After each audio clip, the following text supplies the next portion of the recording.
Alright guys, happy Friday. I've tried to make this video many times this week, and for whatever reason the video corrupts or phone gets too hot, so we're going to try it again. I haven't had much Hank content on the channel in a while, so every week I'm going to make a concerted effort to do a rummage of my collection of sorts. I like rummage videos, but I've been hesitant in doing them myself because I just don't feel like I have like enough to show.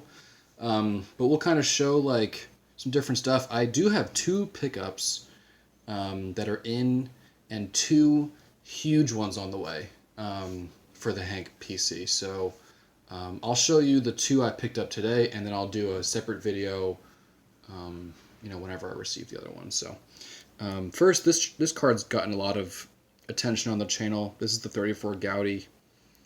The signature. If you are curious about that card, there's a lot of love on the channel about that card. So this one I got from a collection on eBay, and it was in one of those huge screw downs, and I think it just got smushed. But I'm happy with the card. I don't really care much that it's authentic. To me, it looks great. But maybe one day I try and crack it out and see if they can give a numerical grade. But like I said, I don't really care that much. This one I got at the National in 2019. Has the date stamp on the back, but a great card nonetheless.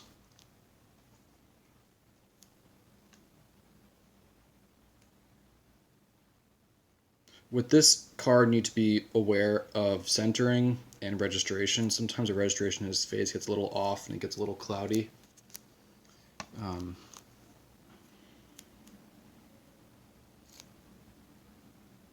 But I really like when, like this blue is really nice and the green in the background.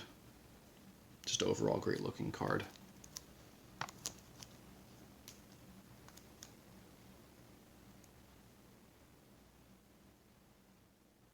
I need to do another one of those like tabletop videos. That was fun to do last year. And then this rookie I've had for almost 10 years. I've had it for a long time. So that's it for the 34 Gaudis. Moving into Batter Up, I have all four color variations. This was actually the last one I needed of the color variations to kind of complete that rainbow. I remember buying that, like, I snuck in the back at work and bought the card on eBay. It was kind of fun. This one I bought at the National in 2019.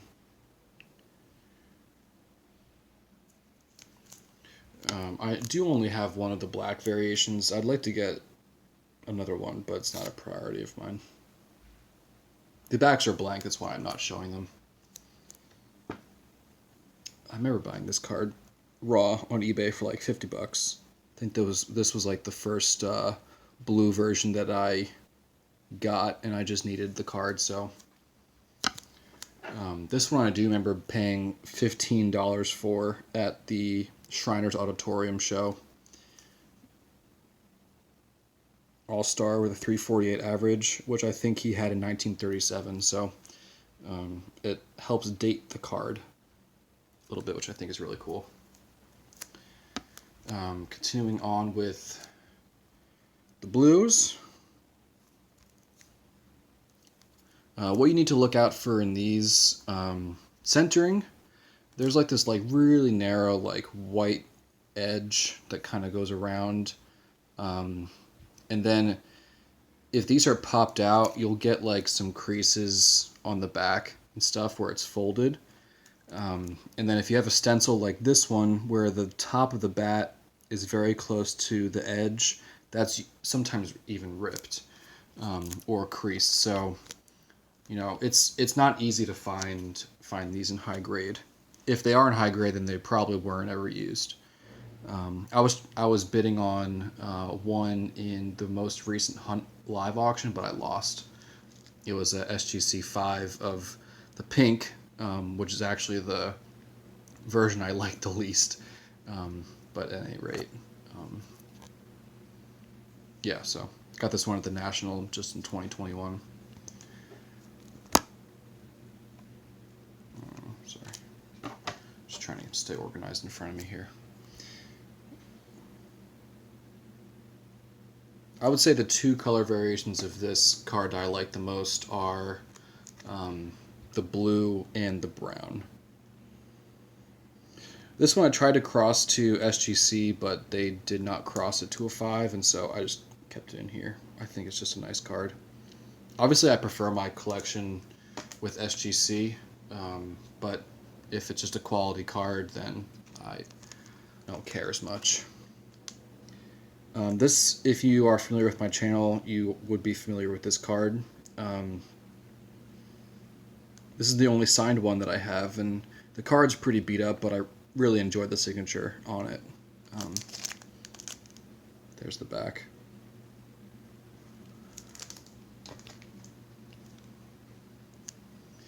So we're going low to high in terms of numerical grade, and then corrected versus uncorrected error. So this is the 2. This is actually one that I got in today. I'm pretty happy with.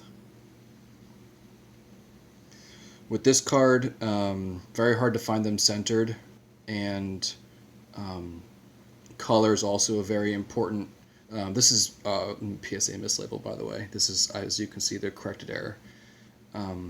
But for some reason they get this wrong like all the time.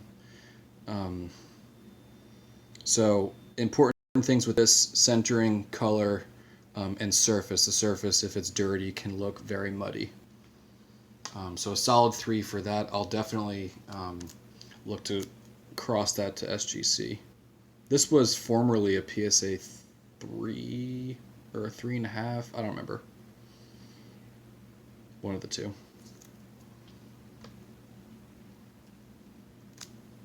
What I really love about collecting this way is that you go through and you put all the cards next to each other, and they all have like little idiosyncrasies and differences.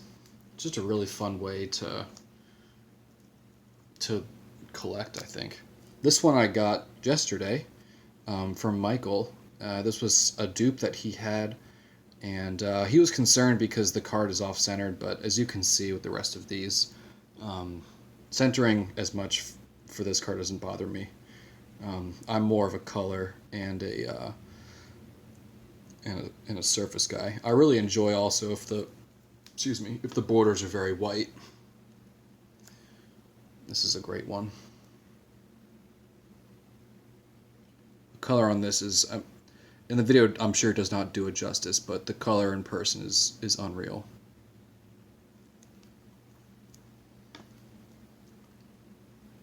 This is probably one of the more centered copies that I have. The thing is gorgeous. I bought this raw and subbed it. Another mislabel. I don't know.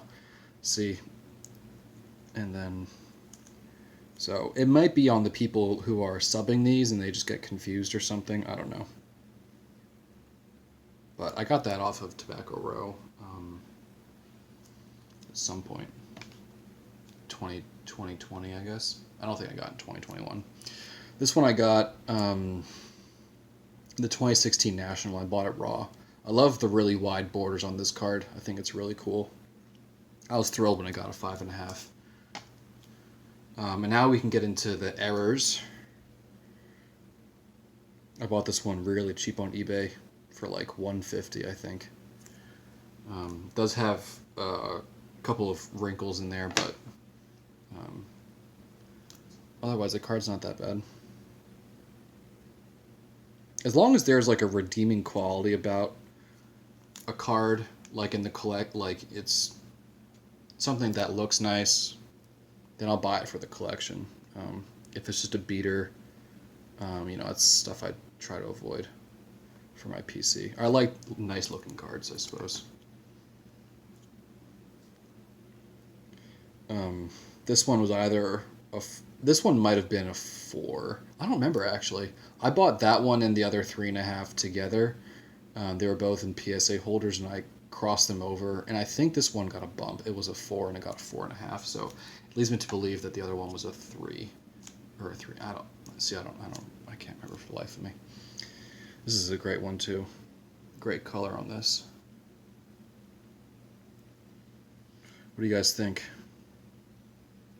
New label or old label? I like the new ones. Device is getting hot, so this video is running 10 minutes. So I'm gonna try to make it fast because the flash is gonna turn on and turn off. Sorry about that. But this 6 is the highest graded one that I have. I thought this had a chance to cross to a 6.5, but it didn't happen. So still happy with that, or a review or a bump rather. 35 Detroit Tigers George Burke photo stamp. Very rare card to find any condition. I'm sorry about that flash, it's really annoying, but that's my phone.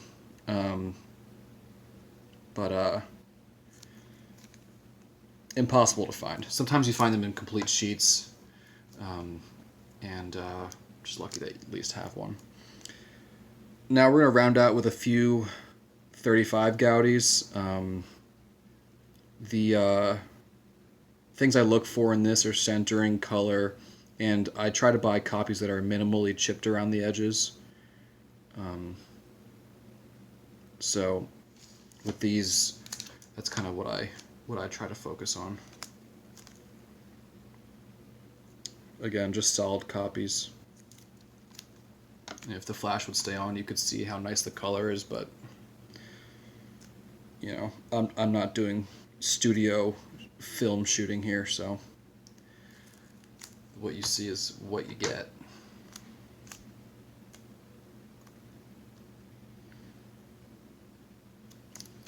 But excited to continue with this series. I haven't shown a lot of Hank stuff of late, and if you've watched the end of the video, I do appreciate it. I know it's a lot of seeing the same cards over and over again, but you know, this is the way I like to collect.